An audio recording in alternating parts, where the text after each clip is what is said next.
ये जो आप अभी व्यू देख रहे हैं ये कोई डीएचए नहीं है, ये तो है अमेरिका। जी हाँ, अमेरिका अमेरिका अमेरिका, जहाँ पर आपको नहीं मिलती है डीएचए वाली मेड। यहाँ पर आप अपने घर की मेड भी खुद ही होते हैं और बाजी भी। रमजान आने वाला है और उसके बाद है ईद, तो ये बेहतरीन टाइम है घर की डीप क्लीनिंग का। अब जहाँ सफाई और डीप क्लीनिंग की बात आए वहाँ सबसे पहले आता है किचन।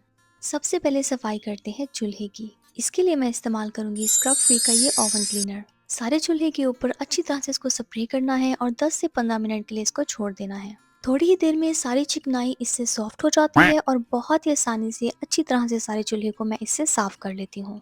चूल्हे की सफाई के बाद इस तरह से मैंने इसके ऊपर एक शीट को सेट कर दिया है।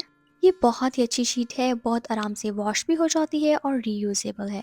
इसके अलावा सबसे अच्छी बात इसकी ये है कि जब आप चूल्हे को यूज़ करते हैं तो ये हीट से जलता नहीं है।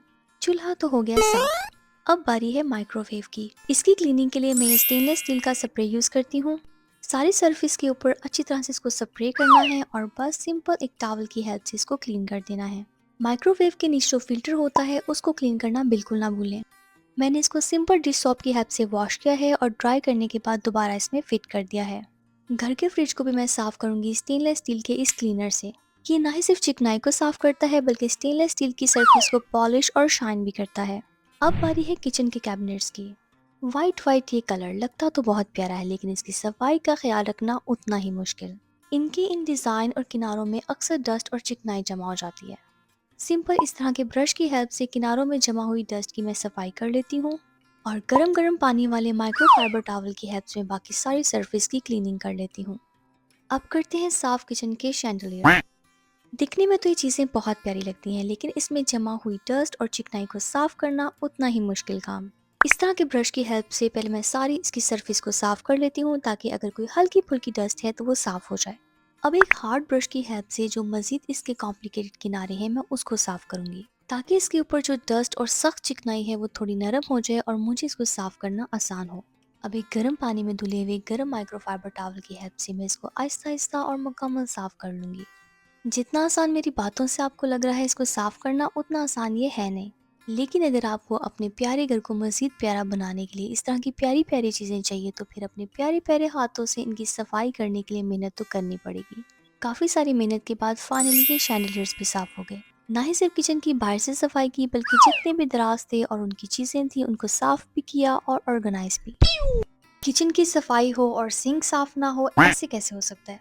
आखिर यही तो वो जगह है जहाँ दिन रात हम अपना बहुत सारा वक्त बर्तन धोने में गुजारते हैं।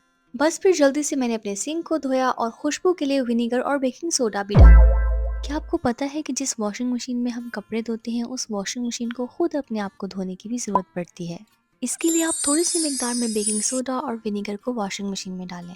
इसकी डिटर्जेंट ट्रे में विनेगर डालें। इसके दरवाजे वाले हिस्से में भी बेकिंग सोडा डालें और माइक्रोफाइबर टॉवल को इस तरह से फिट कर दें। जिस तरह से आप कपड़े धोने के लिए मशीन को स्टार्ट करते हैं बिल्कुल उसी तरह से थोड़ी देर के लिए मशीन को चलाएं। इस तरह से आपकी मशीन मुकम्मल साफ हो जाएगी। घर की क्लीनिंग के लिए सबसे ज़्यादा मेरे फेवरेट ये दो लिक्विड क्लीनर्स हैं। इस तरह से डाइल्यूट करके मैं एक स्प्रे बना लेती हूँ और कोई भी एक्स्ट्रा स्प्रे बोतल में मैं इसको डाल लेती हूँ। दरवाज़ों पर डस्ट चिकनाई या अक्सर हाथ के गंदे निशान लग जाते हैं। बस फिर अपने मैजिक स्प्रे को घर के सारे दरवाज़ों के ऊपर मैं अच्छी तरह से स्प्रे करती हूँ और गरम गरम पानी से वॉश हुए टॉवल से मैं अच्छी तरह से सारे दरवाज़ों को साफ कर लेती हूँ। इसी तरह से फिर घर के मैंने स्विचेस को साफ किया, बेसबोर्ड को साफ किया, पंखों को साफ किया, दीवारों को साफ किया और बाकी रूम्स में भी जितनी भी लाइट्स और शैंडिलियर्स थे उनको भी साफ किया। जब भी घर की डीप क्लीनिंग करें वेंट्स को साफ करना कभी ना भूलें। इसके अंदर भी कभी कभी डस्ट पार्टिकल्स और जाले वगैरह लग जाते हैं। सो मैंने इसकी भी अच्छी तरह से सफाई की। अब कर लेते हैं घर के बाथरूम क्लीन।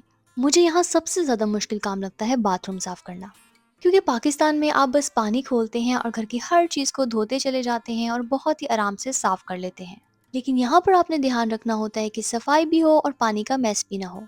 इतनी नज़ाकत से पानी का ख्याल करते हुए जब आप यहाँ पर सफाइयाँ करते हैं तो काम करना आपको बहुत मुश्किल लगता है। लेकिन अब हंस के करें या रो के करें, ये तो है अमेरिका, यहाँ पर घर के सारे काम खुद करने ही पड़ेंगे।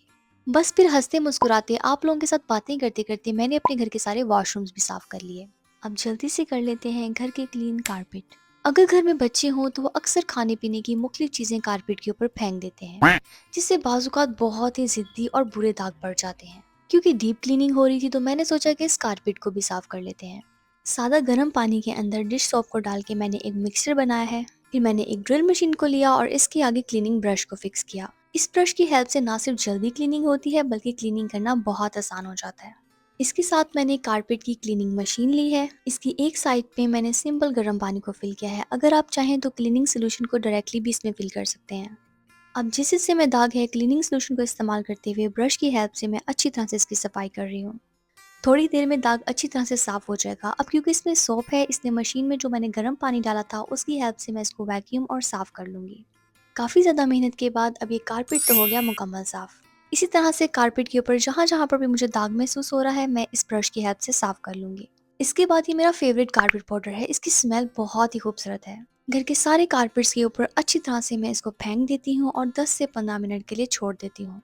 इसके बाद अच्छी तरह से मैं इसको वैक्यूम कर लेती हूँ और ट्रस्ट मी, इसके बाद घर से बहुत ही ताज़ा और खूबसूरत खुशबू महसूस होती है। घर के सारे वुड वाले एरिया को मैंने मॉप किया, जिसके लिए इस्तेमाल करती हूँ मैं ये वाली मॉपिंग मशीन। ना ही सिर्फ इससे सफाई अच्छी होती है बल्कि इसको इस्तेमाल करना भी बहुत आसान है। सिंपल आप इसमें क्लीनिंग सोल्यूशन डालते हैं और सारे घर की सफाई कर लेते हैं। जैसे ही पानी गंदा होता है, ये मशीन आपको बता देती है और आप उस पानी को फेंक देते हैं। सारे घर की सफाई हो और बच्चों की प्लेइंग एरिया की सफाई ना हो, ऐसे कैसे हो सकता है। सारे प्लेइंग एरिया की अच्छी तरह से सफाई की और जितने भी खिलौने थे उनको अपनी जगह पर ऑर्गेनाइज करके रखा। अपने लड्डू को खाने के लिए पॉपकॉर्न दिए ताकि वो आराम से बैठे और मैं सफाई कर सकूं। लेकिन वो खाते हुए यही सोच रही थी कि मेरी माँ कहीं इतनी सफाइयाँ करते करते खुद ही ना साफ हो जाए। मैंने फिर थोड़ा सोचा, अपना ख्याल किया और सबसे पहले खाना खाया। ये बात तो सच है, इंसान खत्म हो जाएंगे लेकिन सफाई और घर के काम ये कभी खत्म नहीं होंगे। अब बारी थी रमज़ान के लिए थोड़ा घर को सजाने की। कुछ चीज़ें मैंने ऑनलाइन ऑर्डर की थी लेकिन बहुत सारी पहले से ही मौजूद थी। मैंने सोचा इनको इस्तेमाल करते हुए घर को थोड़ा सजा लेते हैं। पाकिस्तान में तो रमज़ान की बहुत ज़्यादा वाइब्स होती हैं, लेकिन यहाँ बाहर के मुल्क में ना ही मस्जिद की वो अजान की आवाज़ और ना ही वो रौनकें और हाइप होती है। यहाँ बहुत खामोशी से रमज़ान, ईदें और बहुत सारे त्यौहार आते हैं और चले जाते हैं, क्योंकि यहाँ बाहर के मुल्क में मुख्तलिफ कल्चर्स के लोग रहते हैं और हमारे बच्चे ज़्यादातर दूसरे कल्चर्स को ही ऑब्जर्व कर रहे होते हैं। जैसे कि यहाँ पर क्रिसमस और इनके त्यौहार आते हैं, ये लोग बहुत ज़्यादा सजावट करते हैं और सेलिब्रेट करते हैं, तो हमारे बच्चे हर वक्त इस तरह की चीज़ों को देख रहे होते हैं। तो बस फिर अपने घर में थोड़ी सी सजावट करने का मकसद यही होता है कि ना सिर्फ हमें हमारे इर्द गिर्द हमारे कल्चर और हमारे त्योहारों की वाइब्स महसूस हों, बल्कि ये सारी चीज़ें जब हमारे बच्चे देखें तो वो भी अपने कल्चर और अपने मज़हब के साथ जुड़ सकें। मेरा आज का छोटा सा व्लॉग इतना ही। अगर वीडियो अच्छी लगी हो तो इसको लाइक कर दें, मेरे चैनल को सब्सक्राइब कर दें। अपना बहुत सारा ख्याल रखें, खुश रहें। अल्लाह हाफिज़।